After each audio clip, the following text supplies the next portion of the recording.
Hello everyone, my name is Atanu, as well you can call me O'Shea, and this is OccultCatTV, Patreon exclusive. What we will be calling this is the Magic, Daemon, and True Will. What's up you guys, and welcome to OccultCatTV. So, let's pretty much get into the video.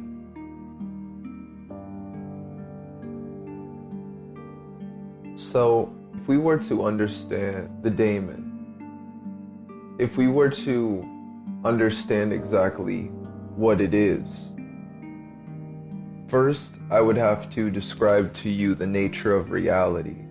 So, in my opinion, and from the things in which I understand, is that we live in a light illusion, correct? We live in a holographic reality. And we know this because the universe is not made out of, it is not physical, right? All is mind and the universe is mental, as this has been reiterated throughout millennia, throughout time.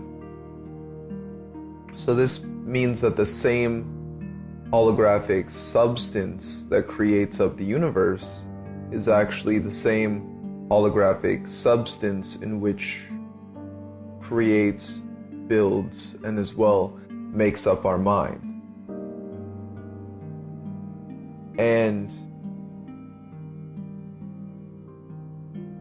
it's in knowing this that we understand actually that our minds even have control over this reality to some extent, really to whatever you allow yourself to believe, to embody, whatever your persona allows you to see, right? So,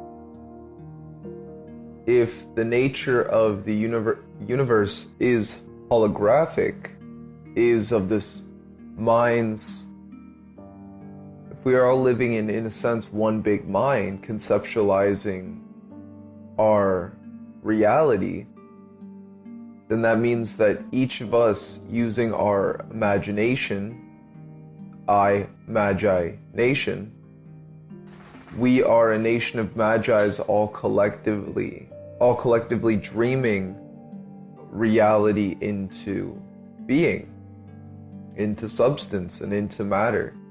But the thing is at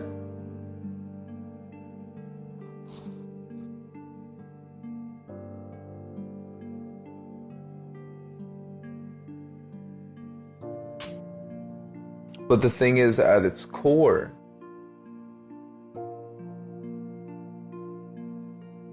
as we envision and imagine our reality, we start to see it created before our very own eyes. And this means, in my opinion, that we're living in an ancestral simulation. That actually this game, this Maya and illusion, has been running since the beginning of time. And we can even say that that's when time began. Now,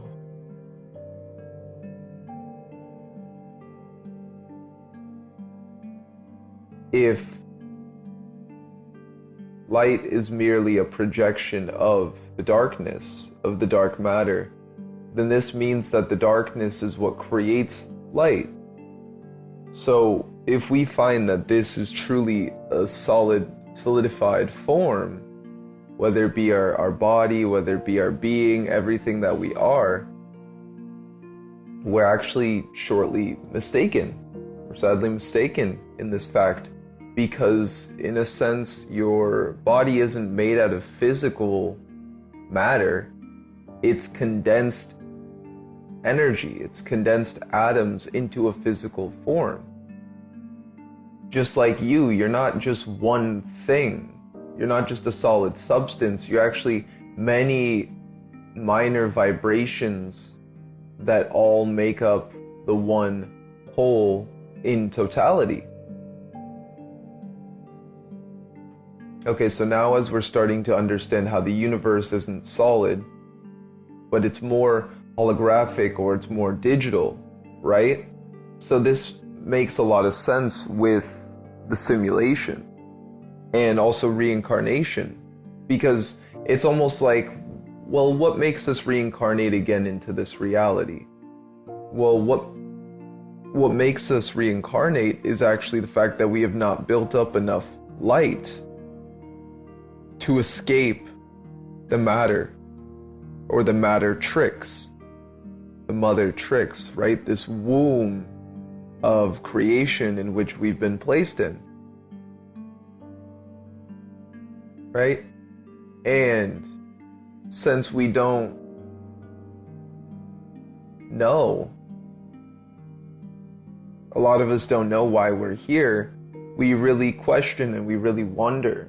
But the thing is, from what I've understood, is that actually by following our path and by truly knowing who we are and the reality in which we're living in, as well as the universal laws, we can start to meditate, go within, and as well find ourselves.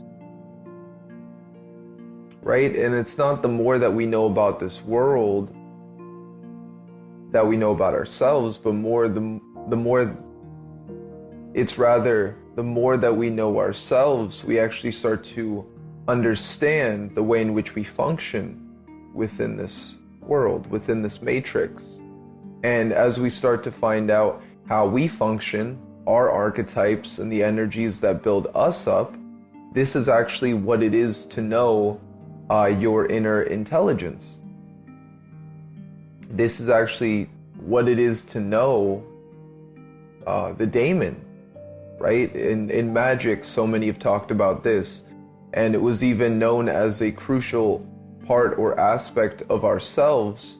While in Egypt, everybody had a daemon, right? Everybody had, and originally your daemon was actually your fate. It was the thing that in which you were bound to as you were born into this matrix, into this reality, into this world. The daemon was actually your genius. It was, we could say it was your intelligence, or rather the way in which you expressed your intelligence.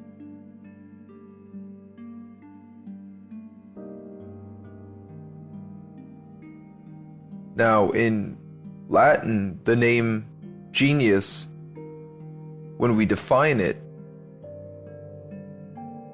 it is one's attending spirit since birth, right? So this is where the genius and the daemon actually go hand in hand with each other, because your daemon is your genius. Your genius.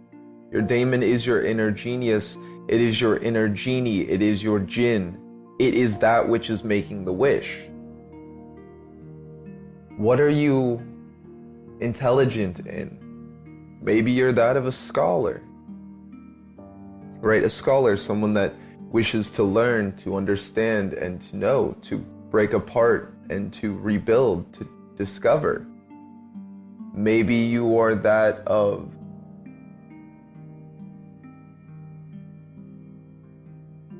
a technician, or someone that loves to create through, or an engineer, someone that loves to create through technology and bring different imaginations to life, such as that of Tesla, right? Tesla was someone that was most definitely expressing his inner genius. He was able to see full moving gears and working parts to his creations. within his mind. So this shows he had a really good and advanced understanding of the holographic simulation in which we live in, because he understood it within his mind. The mind is an incubation tank, is an incubation chamber for us to test things. It's within our mind that we can first conjure or create, derive things. And it is from these derivatives, from these understandings, we can see what is for us and what isn't. So say I wanted to spend a few hours to create a song. I could actually go into that of my mind and then start to imagine what chords I would use. I would start to imagine how I would see the song playing out, right? And the thing is, did I have to go into my studio, into my study, or my work to even start to see or hear this coming together, coming to fruition? No, all I had to do was go within my mind and use my intelligences, my imagination in the way that I deemed it most worthy, the way in which I've deemed it most fit, right? And I want to say it's all the way in which you imagine, whether you feel, whether you see, whether you hear, or you understand, or even download. These are the many different forms of intelligences and the ways in which we receive knowledge, which we can also correlate these to the body of the dragon, or what's known as so we all have psychic abilities, right? And each psychic ability, whether it be clear sight, clairvoyance, clairsentience, which is clear feeling, clear audio, being able to hear, the more that we can create these imaginations, the more that we are actually able to derive them and create them into being, into our life, all based off how well we are able at seeing, feeling, or hearing our reality into existence. So someone who's more of an auditory learner, or maybe a musician's more of an auditory learner, whereas maybe a scholar is more, they learn through words, or they learn through images, an actual teacher, right? How we are all going to learn and express our intelligences is completely different to the individual. So, now that you understand what we are living in and a little bit about this world, as well, I've told you about the genius and how it pertains to the daemon. The genius being the intelligence in which is overwatching you since birth, the original etymology, and then also the daemon being the being that you incarnated as, that has been with you since you were born. This is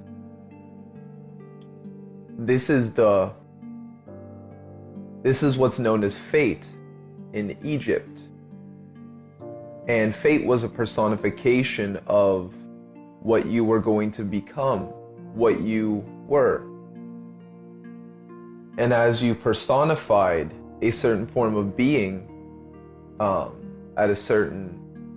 as you were born, and then as you started to live out your life, you started to fit into this personification, this shay, or this fate, through walking the path and then knowing who you are from the path that you're walking. So say if you had a shay and you were meant to be a merchant in Egypt, or a salesman, then you might have Thoth as a guide, or a being guiding you, showing you how to sell, helping you to understand what it is to be a merchant and run a store, or a bazaar, right?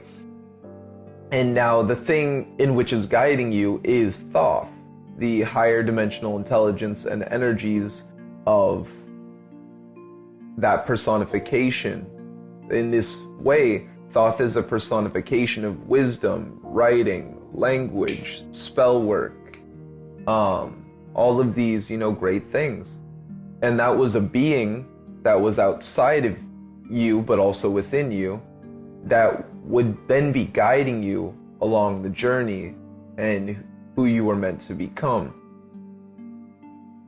So now, you as your daemon is what would unfold as you chose to embrace it and go more within yourself to uncover and see what that was.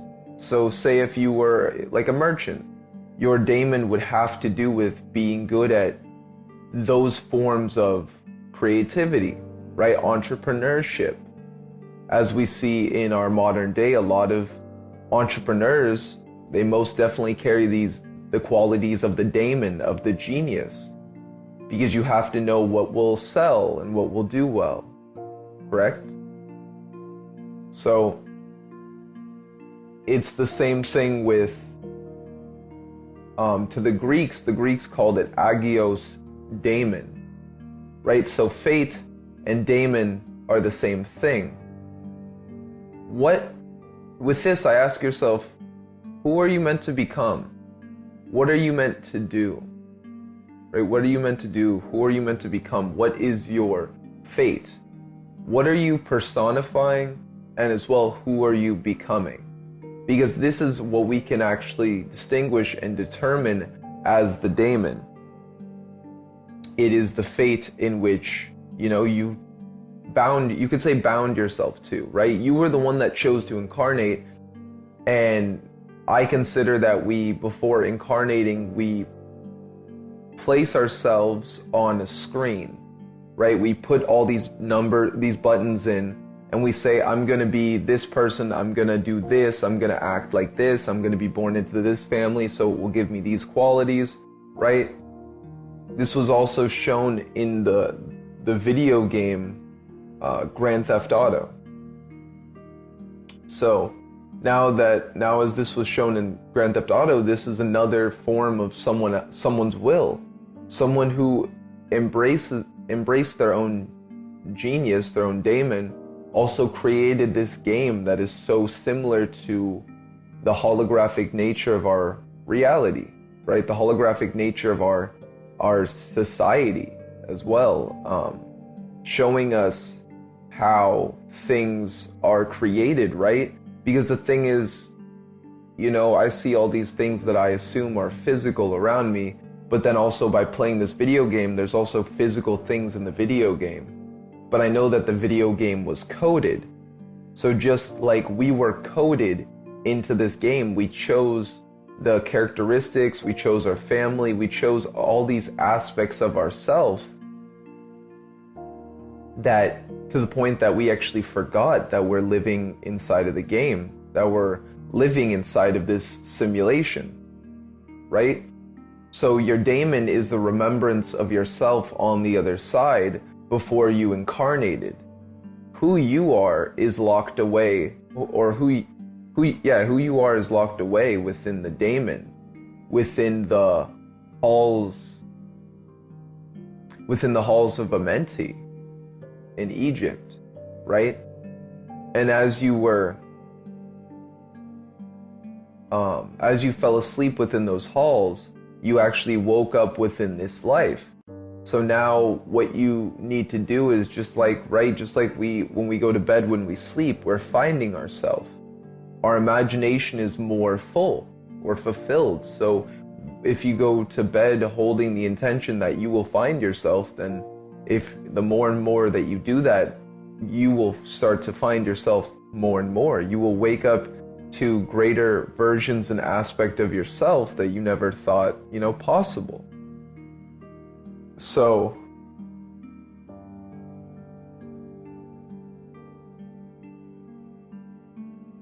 now,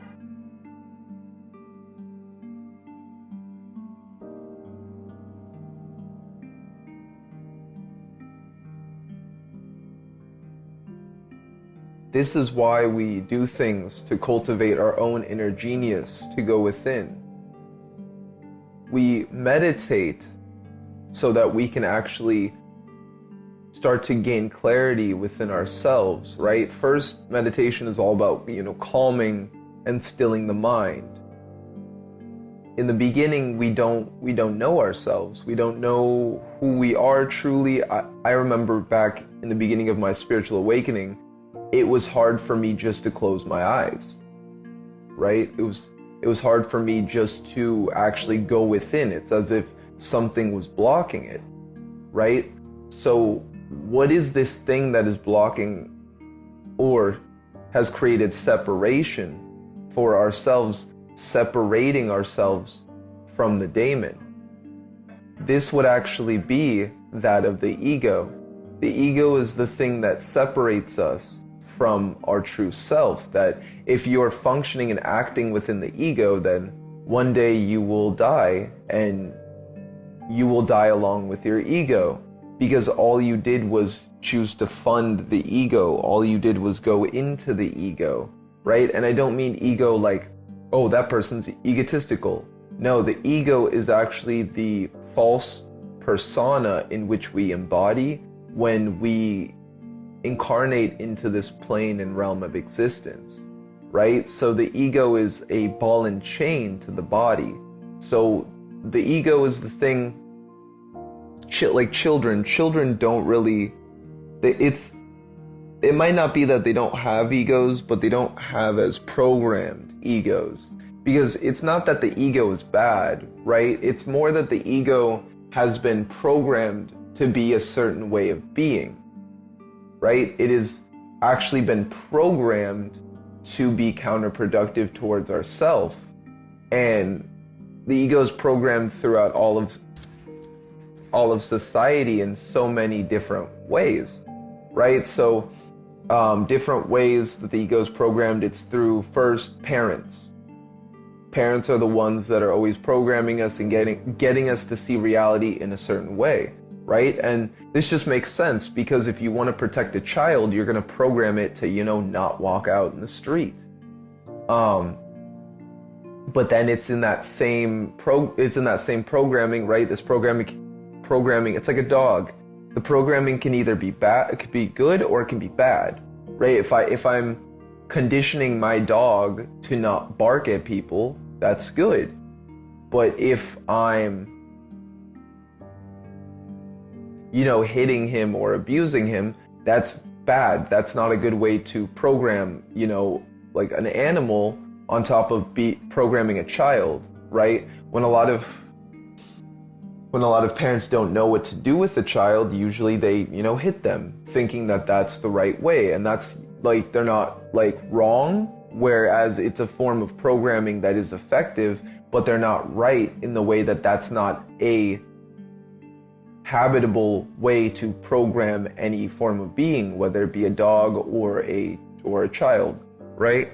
And we have to really be mindful of, how we're communicating with children, just like we have to be mindful of how we communicate with ourselves, right? If I say fuck, then most likely a child will interpret that, right? So at a young age, a lot of adults would, they would curse in front of their children. They do a lot of these.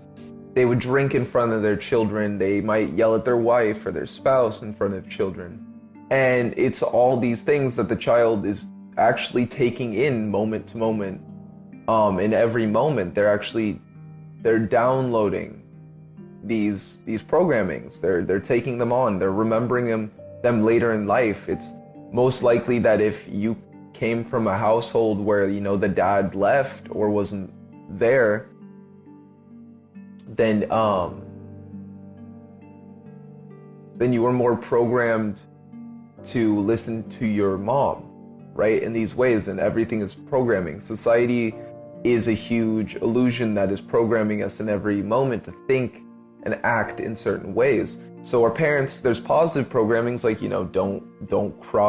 don't walk in front of a car, and, eat healthy, exercise, maybe like meditate, right? And then there's bad programmings where it's like maybe a parent was abusive, or a parent, you know, didn't have the right language, just maybe they didn't embrace business or create a stable form of income for themselves, which then, you know, programmed you with poverty consciousness.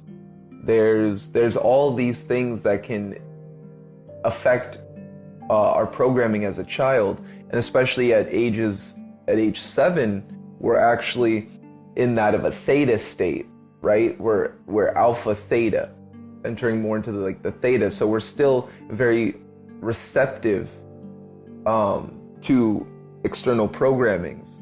And on top of that, it's not just our parents, it's also society, it's schools, it's government, it's all these external figures that are trying to program us. But the thing is, we must take the time to go within ourselves and to uncover and figure out and find out who we are, so that we can become, so that we can unprogram ourselves, so that we can know our true self, and then discover,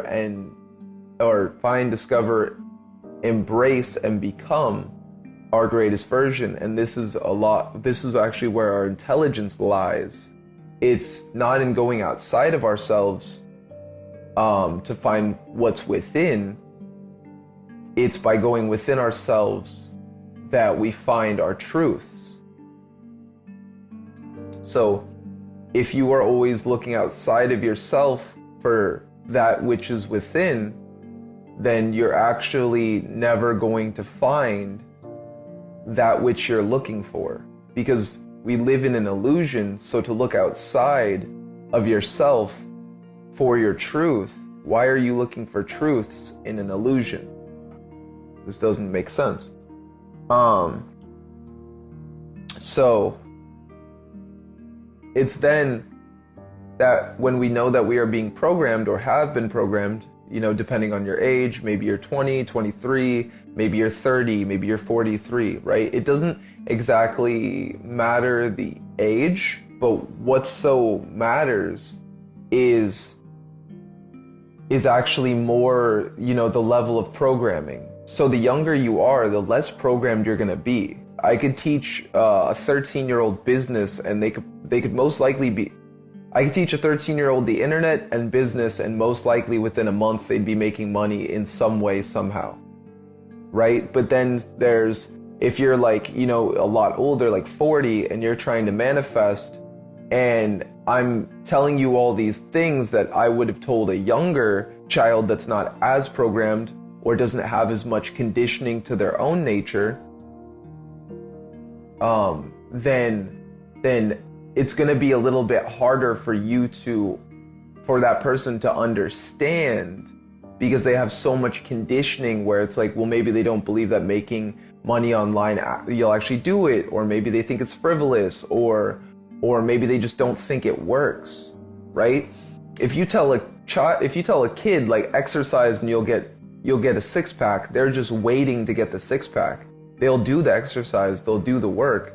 But the thing is, with a lot of adults, they don't want to do the work, right? Especially if they've been programmed to not do the work, you know, to just maybe they're lazy, or maybe they're fat, or, you know, they just don't want to do the work in some way. Maybe there's just something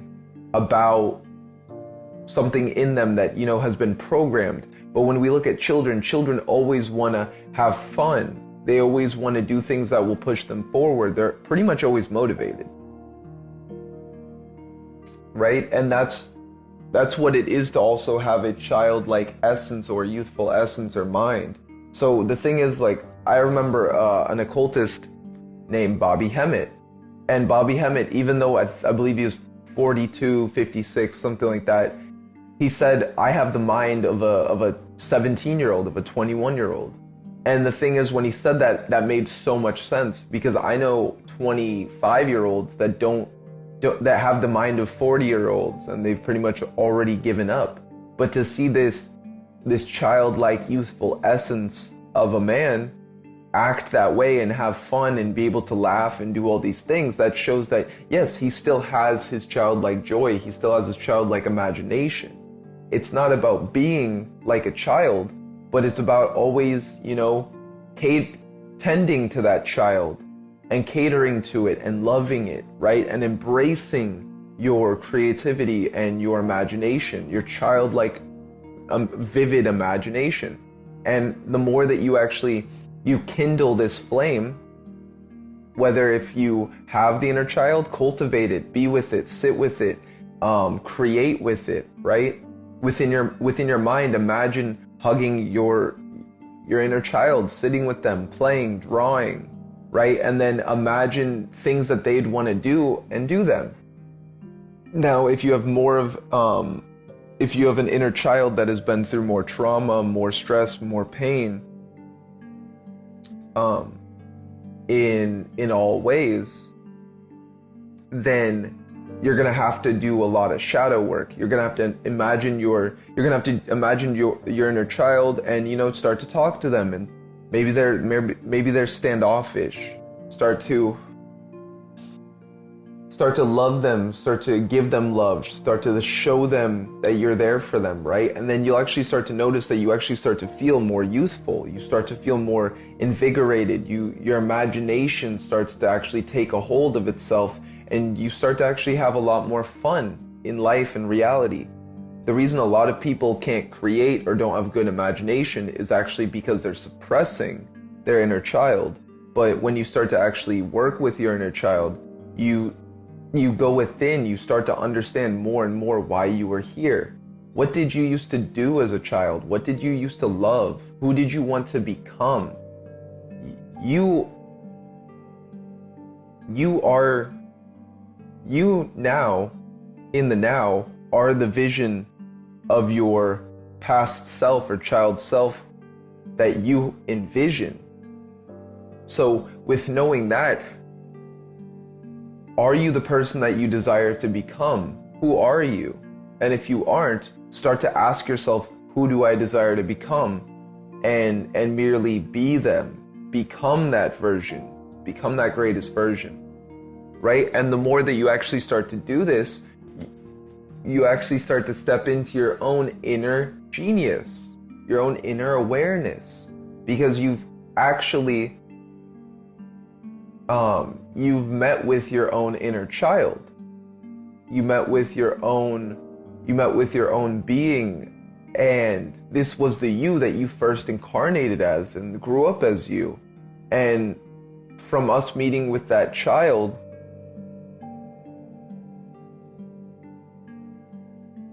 we've now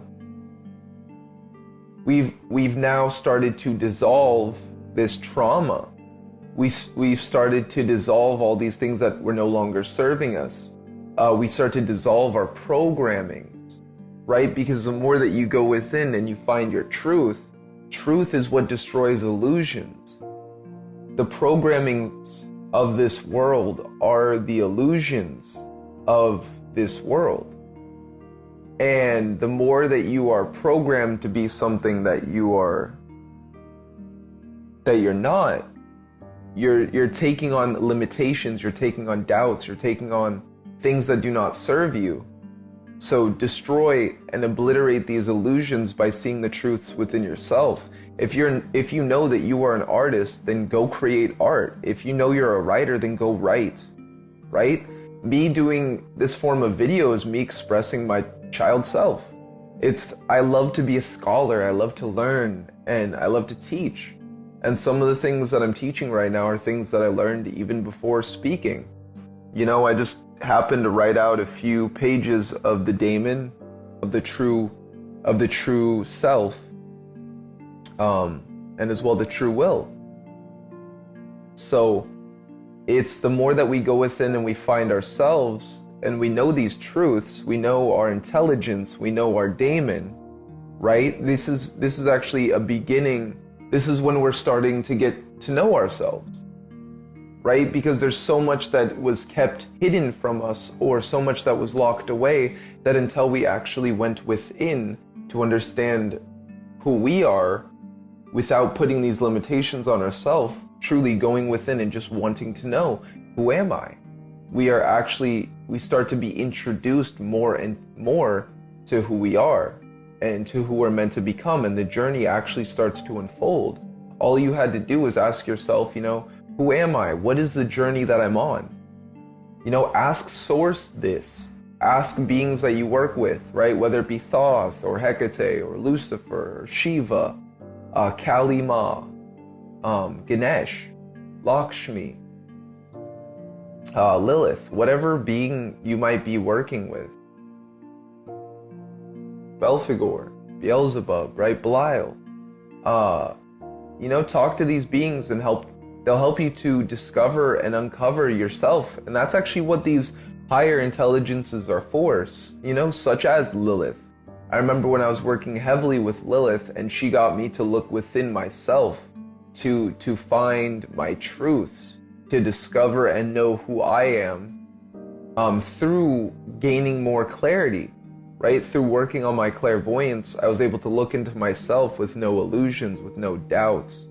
As well, Kali helped me in a very similar way with fear. She helped me to obliterate and to dissolve all fear and all these things that, I thought I still needed, and I kept looking at every day, and I kept perpetuating. But that's why we have truths within the illusion.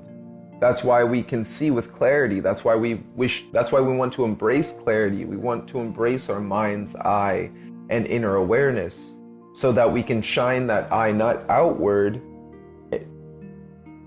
or we can, shine that eye inward, and to obliterate the illusions within ourself. And as within, so without. So by focusing on within and, getting rid of our doubts and our frustrations, our illnesses, our, lack of focus, then we can then, after turning that eye within and dissolving all these illusions, we actually look, close your eyes, go within, turn your mind's eye inward and destroy the illusions, dissolve this inner knowing. And now as your eyes are closed, feel all of that release and purify from you, and now open your eyes.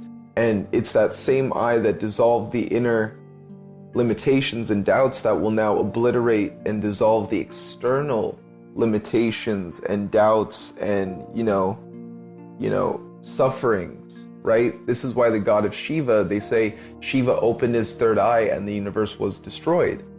Yeah, it was destroyed because the universe is an illusion, or is an illusion. So the more that we can actually start to understand these things within ourselves and actually apply them to ourselves in our day, we actually start to notice that we become more enlightened. We become more enlightened within ourselves, right? And it's not one day all of this is gonna, work and go perfect. There might be a day where you just fully become enlightened. You never know when that day might be, but always embrace time meeting preparation. That as long as you do the work, as long as you are prepared, the time will come and it will meet that preparation. And that's what you, in a sense, are, working up towards. That's what you're searching for. Now, the more that we go in, we find ourselves. So the next thing naturally it is to do that once we've dissolved these illusions, once we've actually dissolved these programmings, that now we can actually start to embody our daemon, right? But first we must understand the persona, because the persona, or the ego, is the thing that actually limits a lot of people from their daemon. But it's also the same thing that we must integrate our daemon through our ego to actually also start to fulfill our true will, right? Because if we're just acting how we used to act before becoming the daemon or embracing the daemon, then we're merely just another avatar, another NPC, another playing character that is merely playing out a role. Maybe before you knew your truths or you woke up, you were working a frivolous 9 to 5. right? A job that was not really serving you. It was paying the bills. Yeah, your life was good. It was paying the bills. You were able to do whatever you wanted, but you weren't feeling the call of your soul. You weren't working on your soul. You weren't embracing your soul. Yeah, the job maybe it's a sales job, and maybe you sell a really good product and you make people feel good. That's good, but that's more of a byproduct of life. That's a side mission. You're only actually pursuing that because truly, what you want is to actually go about your soul's journey. But yes, you do need monetary gains while doing this, and that's why not everybody is on the path of their true will fully, because there might be things that are limiting you. Maybe you have a boss that tells you you ain't shit, you're nothing, you'll never amount to anything, right? Or just someone that yells at you or just doesn't cater to your growth. Maybe your environment at your job really doesn't cater towards your growth. It's actually going to be the discovery of yourself that's actually going to get you out of that job and out of that situation, because again, you're only working a 9 to 5 because at some point you stopped realizing your own power and who you were, so you now started to give your power away to another entity or organization. So now you working for that entity and organization, you now have a kind of hive mind. So part of you still has so many thoughts dedicated to that hive mind of your job. Maybe you go to a job and then you just come home and you don't have to think about it. That might be you, but there's a lot of people that also have to come home and think about their job while they're at home.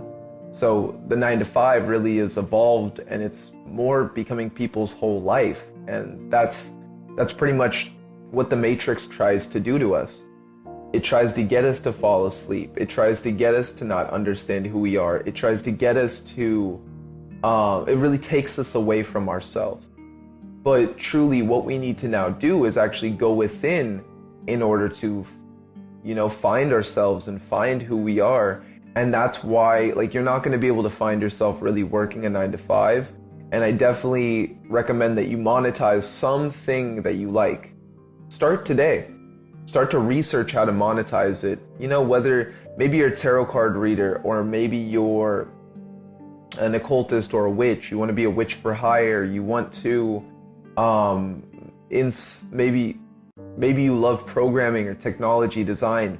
Maybe you want to be an artist signed to a label, or just an artist that does well and makes a living through their music, right? This is where you're going to have to start to find yourself. And the more that you find yourself, the more that you can actually create life in which you desire. I'll make future videos on this about how to manifest the life in which you desire to create.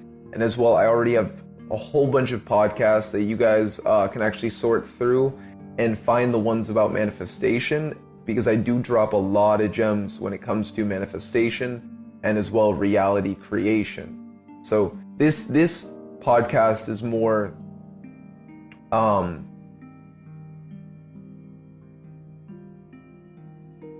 this podcast is actually just more based off of the true will, the daemon, or the genius, or the genius, daemon, true will, and how you can pretty much just become your daemon and your by embracing your source, right? Because everything that I've given you the true will, why we come here, and as well the path that we're meant to walk as, magicians, sorcerers, shamans. And then on top of that, I also told you guys the genius, the inner jinn, also known as the daemon, and what that is. We also covered and talked about the inner child, and that's a much needed part, especially when it comes to magic, because a lot of your magic is wrapped up in your imagination, in your visualization, and your feeling, which that's what your inner child has. So when you unlock or integrate with your inner child, then you actually gain all those abilities back. Just like when you integrate with your shadow, you start to gain all of your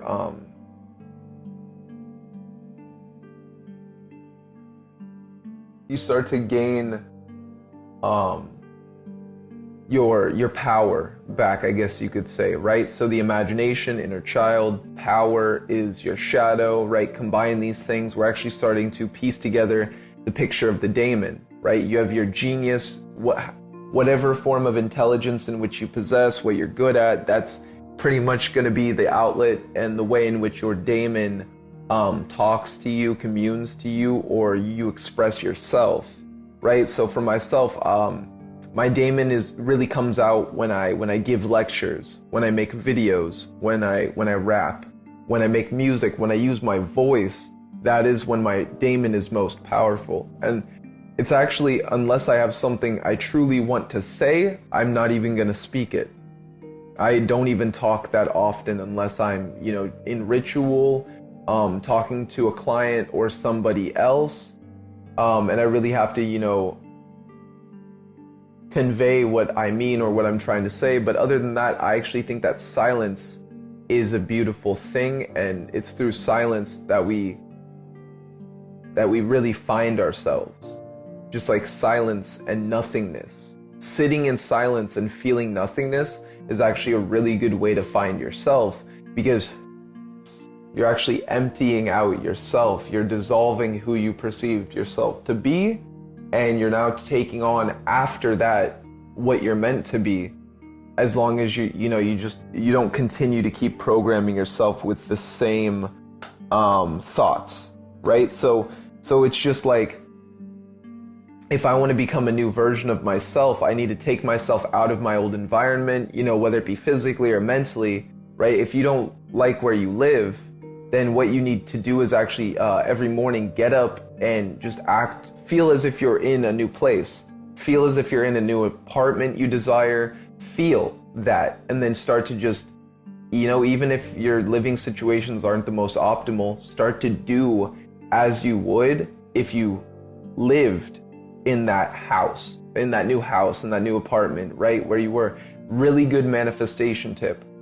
On top of that, when you wake up, do your morning routine, right? Whether it be visualizing and imagining how your day is going to go, the reality in which you're creating, journaling, then, go out and go for a run, go for a walk, get into nature, right? Doing all of these things is actually going to help propel you forward along the journey. It's going to help give you a lot more clarity, and it's not going to take you away from who you are. Don't let your environment create you, but instead create your environment, right? Feel good even when you have nothing to feel good for. And I don't mean like feeling good for nothing. I just mean that, through feeling good, we create our reality. Feel the feeling, as Neville Goddard would say, feel the feeling of the wish fulfilled. And by feeling that feeling, you've already created it. So, right, by feeling you're having a good day, you're going to have an even better day. By going out into nature and really, maybe you didn't feel the best before that, but then you go to nature, you actually start to feel calmer, right? Because you're actually releasing, we release all these positive ions, and then nature has negative ions, and it actually balances our energy. So if you're in a room all the time and you feel like all stuffed, like it's all stuffy in there, really get out into nature, and that will actually allow you to release or to expand the energy that is no longer serving you, so that you can actually use you can use nature to then transmute it, right? So this is also what is needed for us to actually, this calmness, this meditative mind, this discipline and this awareness, this cultivating focus for ourselves, where attention goes, energy flows, right? This is very true. Because if you're focusing on, say you're focusing on a noise you don't like your roommate's annoying you, right? If you focus on the noise, then you're only going to get more annoyed. That's only hurting you. They can't feel you're annoyed, so they don't really care, right? And if you even did react, they might even turn it up and just not care. So if you instead take your mind off the noise, or or you go somewhere where the noise isn't, then you can now focus on yourself and how you wish to feel, and it's that feeling that will create your reality. So the ego has been programmed with all of these, again, I was talking about this earlier. Society has programmed your ego to, consume, to, watch porn, don't meditate, instead be on your phone scrolling endlessly, right? Our ego's been programmed with so many things to the point that it believes that it is whatever it's been programmed by. It's like your ego, maybe you're a white persona, or you're a black persona, or you're Asian or Mexican, right? The mind is just going to perceive, oh, I am this color. But your color really doesn't matter other than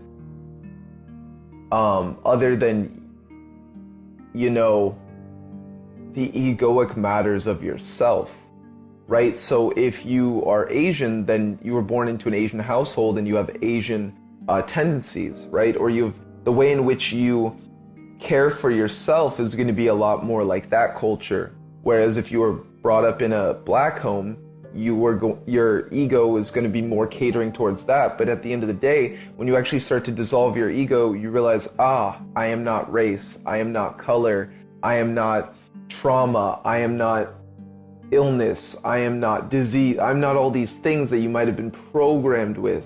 And that's what really now makes you start to question, well, if I'm not all these things, well, then what am I? If I'm not O'Shea, well, then what am I? And this is actually what then sends a lot of people on a journey of self-discovery, on a journey to find themselves, on a journey to uncover themselves, on a journey to understand who it is that they are, right? And that's actually, for myself, this happened about 9 years ago, when I went through a full-blown Kundalini awakening. I went through a full-blown spiritual awakening, and I went through a lot of dissolution. I went through a lot of nothingness. I really didn't understand or know who I was. I didn't know where I was going. But the more that I followed the path, the more that I chose to uncover who I am, I stopped laying all these illusions on top of myself, and instead I just wanted to uncover. I wanted to know who I was. I gave up, right? I get like the ego, when you're going through an ego death or an ego dissolution, and it's like you're fighting it can feel like you're dying. But when you actually just let go and you let everything just dissolve, you realize that you are nothingness.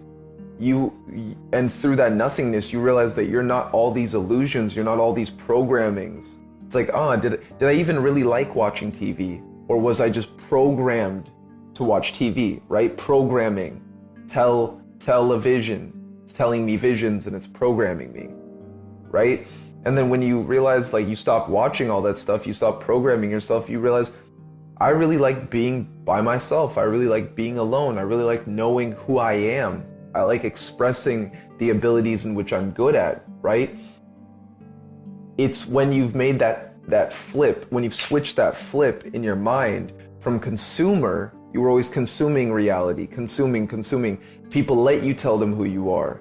And you believed it, right? You were consuming their gnosis and their knowledge of, oh, O'Shea, you're good at this thing, so therefore, why don't you do that thing till the end of eternity? You're good at psychology, O'Shea. Might as well be a psychologist. It's like, well, yes, but I'm also good at the occult. I'm also good at music. I'm also good at many things other than psychology. And for myself, I allowed, maybe it was something that I truly wanted that led to me better understanding myself, but even going to school for psychology. I only went 2 years for myself, but did I really want to go? Or was I just programmed by society telling me, you must go to college, you must take this route, and then I just chose whatever I felt was a good choice. But at the end of the day, it's like, that's not what I wanted to be. Maybe what I wanted to be was an artist, was an alchemist, was a poet or a painter, right? So it's from the journey, though, as I unprogrammed myself and all these beliefs that others pushed on me, I now transmuted myself from a consumer and I became a creator. So instead of consuming all the time, like, yes, I watch YouTube videos to learn, but I stopped watching TV. I stopped watching so much things that were just programming me with things I wasn't trying to focus on. And then I switched myself to being a creator, and I actually started to create what I desired. I started to create what was on my heart. If you look at my YouTube channel, that was also an expression of my true self, of my daemon. That was something that I wanted to create. I wanted to teach people about magic and the true will and becoming their greatest version, and the Kabbalistic trees, right? The Sephiroth and the Qliphoth. And I started to realize through my own journey of teaching that I got better at everything that I was doing because I was teaching it. I wanted to teach magic and spell work and connecting with different deities and beings. And the better that I got at it myself, right? The better I got at connecting to deities and connecting to these beings,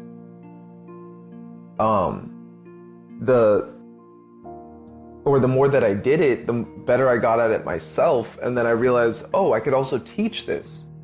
So I realized that my daemon is a lot like the spirit known as King Paimon, a teacher daemon, right? And that's actually a being in which I learned from heavily was King Paimon, and I learned a lot from King Paimon.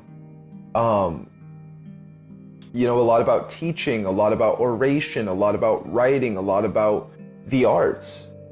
And from that, I was really able to transmute a lot of his teachings that I learned from him, and I was able to become my own daemon, right? I used King Paimon as a way to awaken the aspect that lay dormant within myself of all of those things. And then from that, he's what led me to becoming my daemon.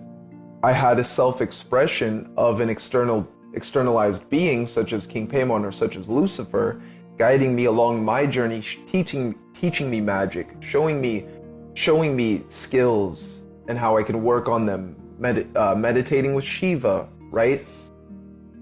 So it's like we aren't on this journey alone, but we also have our spirit guides. We also have beings helping us and waking us up to our greatest version that is known as the daemon. But your daemon as an overall is the being in which you chose to incarnate into this matrix and into this reality and at some point you forgot yourself. You forgot that you incarnated, and you took upon, your parents named you. And yes, your parents gave you this name for a reason, like mine, or you named yourself when you think about it, but then your parents gave you the name that you named yourself before incarnating. And I know this because my mom was influenced or under the influence of, normal hospital drugs while naming me, but those substances are what altered her reality to actually allow me to name myself in a sense. And so my name being O'Shea means also hawk-like. So I am an embodiment of the Heru energies, Horus, the Horus energies, right? The god of kingship, leadership, magic to the Egyptian pantheon. And that as I named myself, this was all a part of my path, my journey, and as well my daemon. And it was also a part of uncovering myself, because not everyone knows why they are named, right? So the way in which we can embody our daemon fully is to dissolve our ego and all of these false beliefs in which we thought we were, these limitations that were placed on us. And once we do that, we've really emptied ourselves out. We've hit the Negrito phase, or what they call the Negrito phase in alchemy. And from hitting the Negrito phase, we've now dissolved ourselves, and now we can reform our being. So the reason why we empty ourselves is actually to fill the container with that divine higher form of intelligence. And the only thing that is needed was that dissolution period, was to dissolve our ego so that we could see through it and then go within ourselves to discover and find the epiphanies that would then uncover our daemon And from uncovering the daemon and knowing what it is and starting to see it, then we integrate it. And by integrating it, we enter ourselves into the stream of source, where we are now becoming our own true source, our own divine creator while in this realm, which some people could say is deification or apotheosis, to deify. And we've now deified ourselves, or we've now, as we got rid of all the illusions, why I look at it as deification. When I think of the word deification, I think of solidifying. We have now solidified our daemon, our true self, our true which we've solidified our daemon, our true self, and we have became it now to embody it by embracing our true will. And the true will being the path in which we are walking to. First, it was the path where we became the daemon. We started to become the daemon little by little, where we've now became it, and now we've entered into our own, you could say, slipstream of source, where we are now expressing our own source, and we are on the journey of endless evolution. So that even when we die, it's just as the Egyptians thought. It's whatever we create in this life, but not just create in this life, but it's however we thought when we died, where we were going. That is then now where we are going to go. And with that, you guys, I'm gonna wrap it up. It's at 101 minute, 43 seconds. It's actually about to be 11:11 as I'm finishing this video. And I think that that's beautiful. This is what's known as a synchronicity. Synchronicities will always lead you along the path into becoming your greatest version. So always embrace who you are and who you're meant to become. You guys know that you are on this path for a reason, and it is the path of becoming your greatest version. So with that, you guys, that is a video on the daemon, true will, the daemon and how it pertains to the genius. So daemon, genius, true will, ascension, and becoming your greatest version. This is definitely a video for those that truly wish to master themselves. I gave you guys a lot of gems and wisdom along this journey and in this video. And with that, you guys, this is OccultCatTV. I hope you guys are having a beautiful day. This from me to you guys, from me, O'Shea, also known as, you can call me Atanu, to you guys, the OccultCatTV family. And with that, you guys, this is OccultCatTV, the channel you know you love. I hope everyone is having a beautiful day. You guys got this. Peace along your journey.